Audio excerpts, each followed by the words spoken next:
Boa noite, meus queridos irmãos e irmãs. Estamos felizes em darmos início a mais um Evangelho no Lar. Esse programa elaborado e apresentado pelos estudantes dos cursos online do Lar Ismael. Sejam todos bem-vindos. Jesus possa envolver a cada um de vocês e seus lares em muita luz, paz e alegria. Aqueles que quiserem, coloquem um copinho ou uma garrafinha com água para ser fluidificada pelos amigos espirituais. Dando início ao Evangelho de hoje, vamos convidar o nosso irmão Irandi, que fará a leitura de harmonização e a prece inicial. Boa noite, Fernanda. Boa noite a todos. Vamos ler um extrato da mensagem Caridade do Entendimento, do livro Ceifa de Luz, pelo Espírito Emmanuel, psicografia de Francisco Cândido Xavier. Na sustentação do progresso espiritual, precisamos tanto da caridade quanto do ar que nos assegura o equilíbrio orgânico. Lembra-te de que a interdependência é o regime instituído por Deus para a estabilidade de todo o universo, e não ouvides a compreensão que devemos a todas as criaturas. Compreensão que se exprima através de tolerância e bondades incessantes, na sadia convicção de que, ajudando aos outros, é que poderemos encontrar o auxílio indispensável à própria segurança. Só o amor é o clima adequado ao entrelaçamento de todos os seres da criação, e somente através dele integrar-nos-emos na sinfonia excelsa da vida. Guarda em todas as fases do caminho a caridade que identifica a presença do Senhor nos caminhos alheios, respeitando-lhe a configuração com que se apresenta. Então, neste momento, nós envolvemos-nos nesta luz, nesta paz, nesse equilíbrio, emanando muitos fluidos de alegria, de paz, que chegam também desses amigos espirituais a envolver a cada um de nós e a cada lar que está conosco neste Evangelho, recebendo a presença de Jesus. E rogamos as suas bênçãos e que ele possa ficar conosco agora e sempre. Já harmonizados e com a presença de Jesus em nossos lares, através desses amigos espirituais, eu vou iniciar a leitura do Evangelho, que hoje estudaremos, que é o capítulo 15, Fora da caridade não há salvação, os itens 8 e 9. Fora da igreja não há salvação, fora da verdade não há salvação. Mas antes de começar a leitura, eu quero explicar o termo fora da igreja não há salvação. Essa expressão, ela vem dos escritos de São Cipriano de Cartago, um bispo cristão do século III. A frase é uma evidência frequentemente usada para a abreviação da doutrina, que a igreja é necessária para a salvação. É um dogma da Igreja Católica e da Igreja Ortodoxa Oriental, em referência às suas próprias comunhões. Vamos então à leitura do Evangelho, no item 8.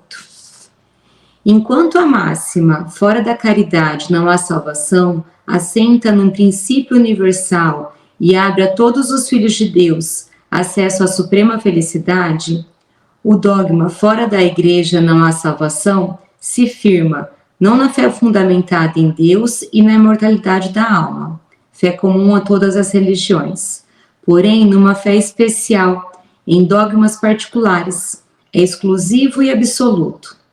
Longe de unir os filhos de Deus, separa-os.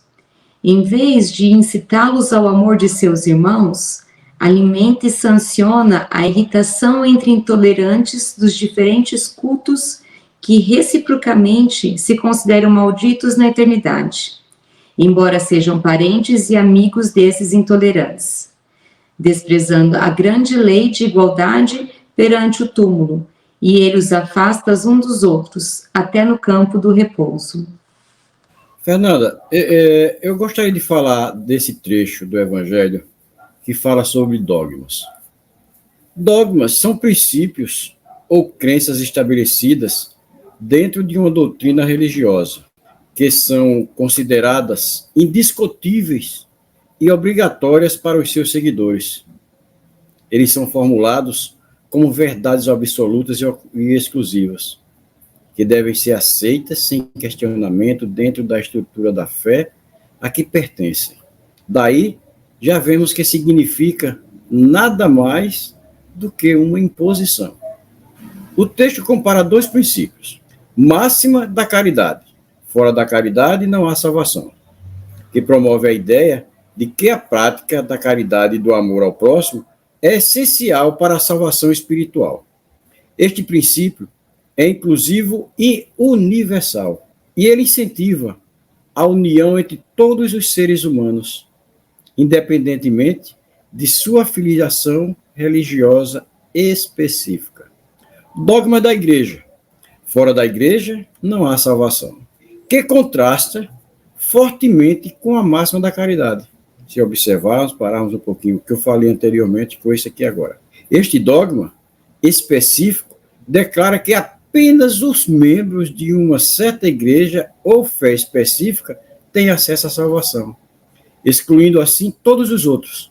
Ele se baseia não apenas na fé em Deus e na imortalidade da alma, mas em crenças particulares e exclusivas, que são consideradas necessárias para a salvação.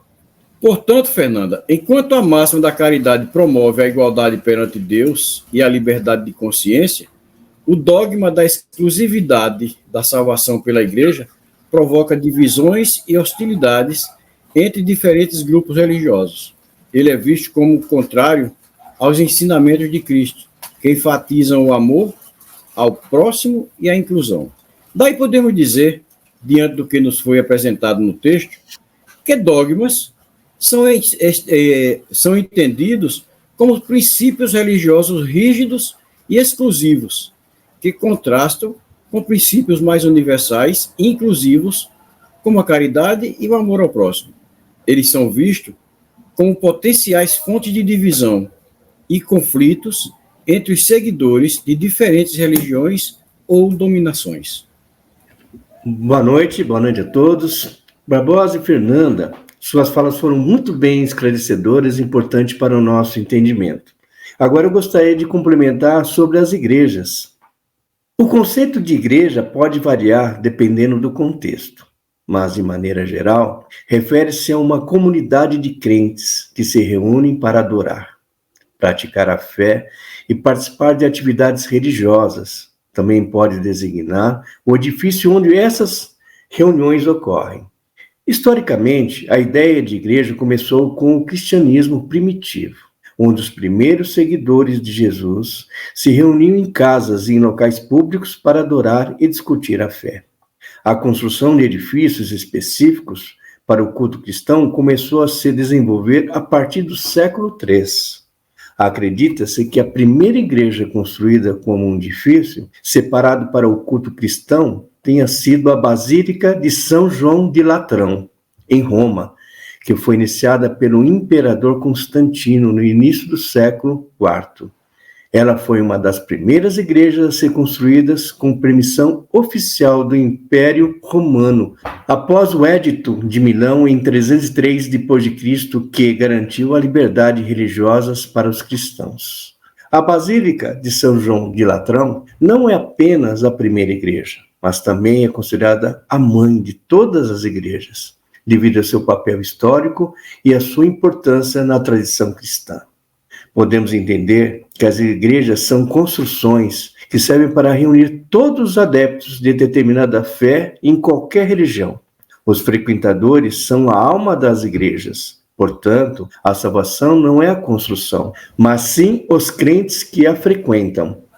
Pois é, Paulinho. Você complementou o que eu falei há pouco agora a respeito de dogma, você complementou falando das igrejas. E dando continuidade à leitura do Evangelho, vamos em frente. A máxima, fora da caridade não há salvação, consagra o princípio da igualdade perante Deus e da liberdade de consciência. Tendo-a por norma, todos os homens são irmãos, e qualquer que seja a maneira por que adorem o Criador, eles se estendem as mãos e oram uns pelos outros. Com o dogma, fora da igreja não há salvação, amaldiçoam-se e se perseguem reciprocamente. Vivem como inimigos, O pai não pede pelo filho, nem o filho pelo pai, nem o amigo pelo amigo, desde que mutuamente se considerem condenados sem remissão. É, pois, um dogma essencialmente contrário aos ensinamentos do Cristo e à lei evangélica. Pois é, Barbosa, esse seu trecho que você leu, ele é bastante importante para a gente compreender aí o fora da igreja não há salvação.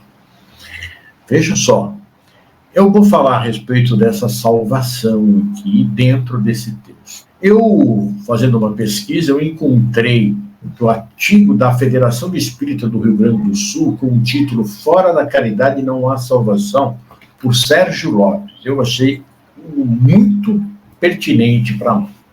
E ele diz o seguinte: porém, o que é salvação? A ideia de salvação nasce do conceito religioso de que as almas podem se salvar ou não depois da morte física. Mas, habitualmente, estamos acostumados à ideia de céu e inferno. O céu seria um lugar teológico para onde vão as almas que se salvam, aqueles que foram bons na terra e em sua existência. O inferno é o oposto, é o local para os que não se salvaram porque não fizeram por merecer esse prêmio definitivo, devido às suas atitudes infelizes durante a existência. Pois bem, a doutrina espírita preceitua que não existem esses lugares teológicos definitivos. São alegorias para os estados emocionais e de evolução espiritual transitórios, conforme o processo do espírito imortal. Na continuidade evolutiva pela imortalidade da alma, todos alcançarão a plenitude.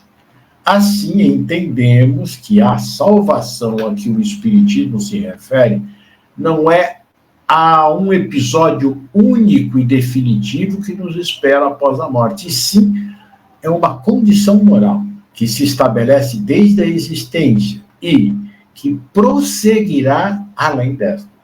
Salvação não se refere a um lugar, e sim a um estado de alma em que situações emocionais de tormento ou aflição acompanham o ser enquanto este não alça voos mais altos nas escalas das virtudes.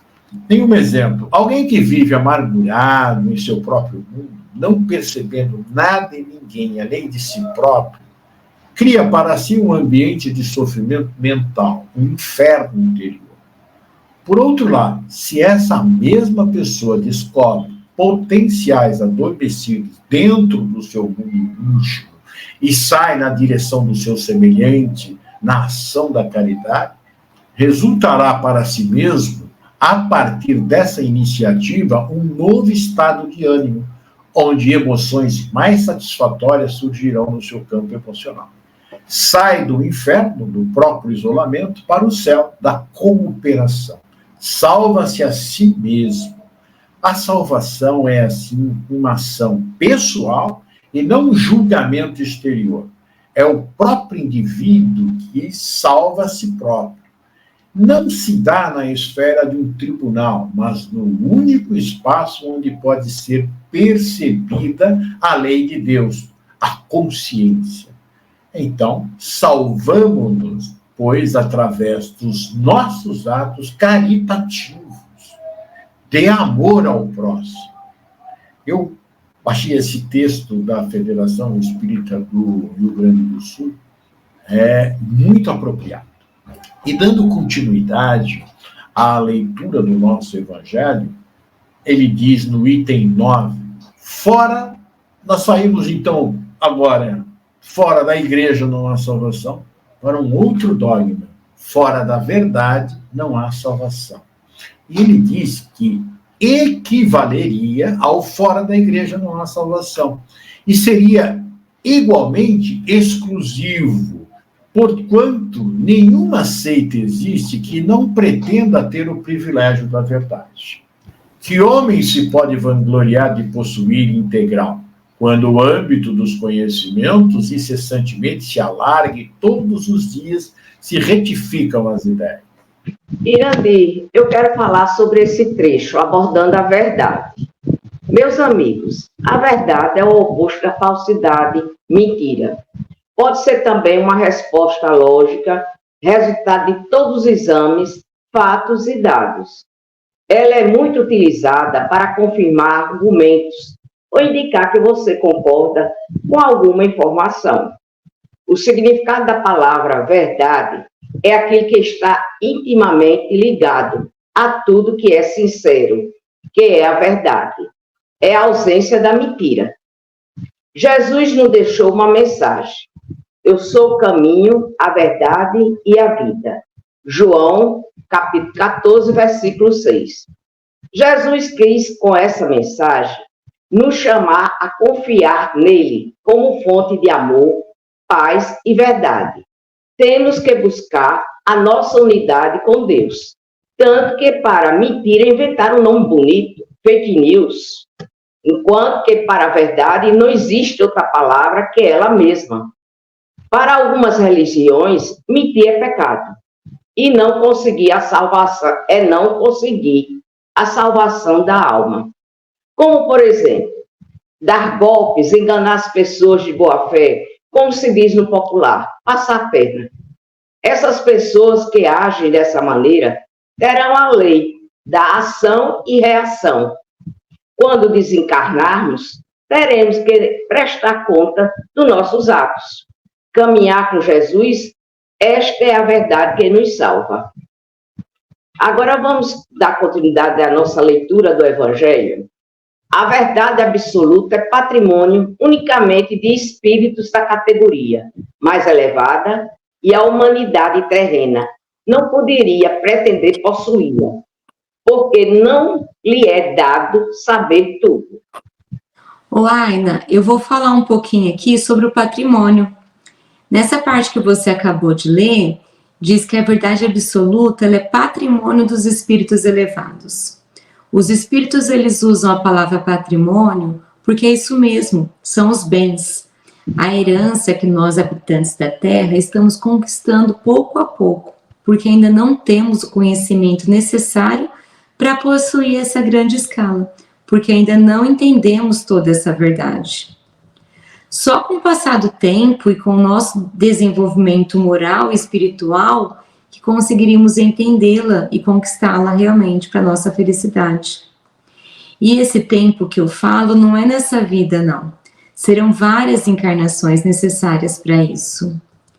E em cada uma dessas encarnações, vamos aprendendo algo a mais e aumentando o nosso patrimônio de conhecimento. Eu penso que estamos no caminho certo. Temos que continuar estudando e colocando em prática os ensinamentos de Jesus. Assim, iremos atingir o fim para o qual fomos criados. Importante é que essa verdade que aprendemos hoje seja a que vamos praticar e ensinar a todos aqueles que estiverem dispostos realmente a aprender e progredir. É isso mesmo, Fernanda. Cada passo no caminho do bem é um tijolinho que vamos colocando na construção do nosso patrimônio imperecível, aquele que vai nos elevar até Deus. Muito bem, Fernanda Irandi. Vamos dar agora continuidade ao Evangelho. Ela somente pode aspirar a uma verdade relativa e proporcionada ao seu adiantamento. Se Deus houvera feito da posse da verdade absoluta condição expressa da felicidade futura, teria proferido uma sentença de proscrição geral, ao passo que a caridade, o mesmo na sua mais ampla acepção, podem todos praticá-la. Paulinho, eu vou falar sobre a caridade que está nesse trecho do Evangelho. Então, em praticamente todos os Evangelhos, a caridade é citada. E olha só, Allan Kardec fala: fora da caridade não há salvação. Seria o mesmo que fora do amor não há salvação. Então, para amar, precisamos ser caridosos. Para fazer uma prece por alguém, usa-se caridade. Nos mais simples gestos que figuram o bem, lá está a caridade. Ao praticarmos a caridade, demonstramos um certo grau de evolução. Somos capazes de nos doarmos ou doarmos algo quando já existe em nós um certo desprendimento das coisas terrenas. A caridade ela é muito democrática. Todos podem praticá-la, cada qual segundo suas condições e adiantamento. Quando eu falo que a caridade é para todos, é porque realmente eu acredito nisso. Muitas vezes nós pensamos nela como algo grandioso e não somos caridosos com os mais próximos. Por exemplo, tratar bem as pessoas que moram conosco, tratar de maneira gentil, carinhosa e educada.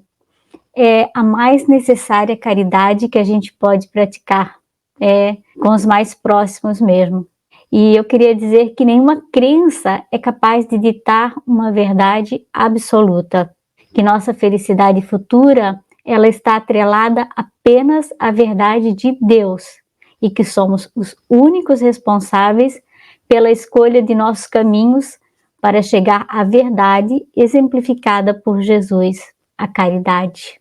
Agora, um exemplo, eu lembro que quando ainda era criança, meu avô vinha do sítio, ele já tinha uma idade e pouca instrução, ele vinha nos visitar. E então, quando ele estava aqui, a gente tinha permissão, minha mãe deixava a gente ficar até mais tarde acordados. A gente jantava e já ia em volta do fogão a lenha que tinha na minha casa, para ouvir meu avô contar causos, histórias da juventude dele, e era uma delícia. E hoje eu lembrei disso lendo sobre a caridade, que era sim um ato de caridade, ficar escutando, porque quando nós damos nosso tempo para as pessoas, tempo de qualidade, nós estamos praticando a caridade. Então vamos dar sequência à leitura do Evangelho. O Espiritismo, de acordo com o Evangelho, admitindo a salvação para todos, independente de qualquer crença, contanto que a lei de Deus seja observada, não diz, fora do Espiritismo não há salvação.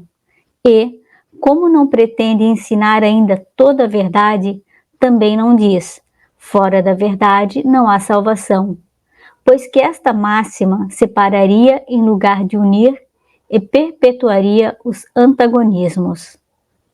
Pois aí, Ionara, esse trecho que você estudou é bastante importante. Eu entendo que a igreja haja preceituado, fora da igreja não há salvação, fora da verdade não há salvação, e isso não é uma igreja, são as igrejas. Tá? Em um tempo em que necessitávamos de uma âncora, pois nossa compreensão ainda não havia atingido um nível que pudesse interpretar as máximas do Cristo com liberdade de ação que temos hoje, né? Então, mas hoje nós compreendemos que, como diz o próprio texto aqui de Allan Kardec, esses dois lemas, eles separam as pessoas em lugar de unir. E o que vemos, né, em diversas igrejas se dizendo possuidoras da verdade, e que só por elas é que se alcança o reino de Deus, ou seja, a salvação. Isso faz, o Barbosa até já colocou isso na fala anterior, isso faz com que um irmão não ajude outro, simplesmente porque não faz parte de tal igreja. E deixa todo mundo aturdido, né, se nós pensarmos direito. Qual que eu vou seguir? Se todas dizem que possuem a verdade que salva, eu não sei qual eu vou seguir. Se todo mundo, cada um tem a sua verdade, né? Isso tem causado, ao longo do tempo, a separação dos membros da própria família, dos cônjuges, dos irmãos, né? Um seguindo uma verdade, outro seguindo a mesma verdade de forma diferente, né?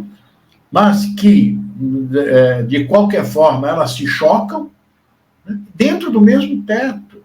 Então, você está separando mesmo, né? E se pensarmos, então, assim, com serenidade, né, fazemos uma análise, nós veremos que Jesus preceituou apenas que nos amássemos uns aos outros. Ele não disse que precisava essa ou aquela condição, seguindo este ou aquele preceito religioso. Né? Quando eu digo essa ou aquela condição, são os dogmas que foram criados. Agora vem o Espiritismo, né, através de uma análise criteriosa sobre os ensinamentos de Jesus e do que disseram os espíritos a Allan Kardec, dentro da codificação, e mostra que o único caminho que podemos seguir com segurança para a nossa evolução espiritual, esteja você na religião que você se identifica, não precisa vir pelo Espiritismo, continue na sua religião, fora da caridade não há salvação. Ou seja, fora do amor não há salvação. Porque a caridade é o amor em ação. Então, por isso que nós precisamos raciocinar mesmo. Né? Todas as religiões são muito boas. Nós precisamos das religiões, mas não precisamos do separatismo que elas vêm trazendo ao longo do tempo. Fernanda, então agora é com você, minha querida. Bem, meus irmãos, chegamos ao fim do nosso evangelho, que foi muito esclarecedor. E eu quero pedir agora para a Ionara que faça a nossa prece final e a fluidificação das águas. Pois não. Então, vamos fechar nossos olhos, serenar nossos corações e pedir ao Mestre Jesus e toda a espiritualidade que esteve aqui presente conosco na execução desse evangelho. Pedimos a eles que nossa água seja fluidificada e que contenha o remédio necessário para nossos males. Que assim seja, graças a Deus. Que assim seja. Agradecemos a todos os participantes do Evangelho e a todos vocês que estiveram nos acompanhando em seus lares. Lembrando que esse programa ficará gravado no canal do Lar Ismael, lá no YouTube. Você pode assistir quando quiser e enviar para toda a sua família e seus amigos. Afinal, divulgar a doutrina de Jesus é um ato de caridade. Jesus os abençoe e até a próxima segunda, às 18 horas.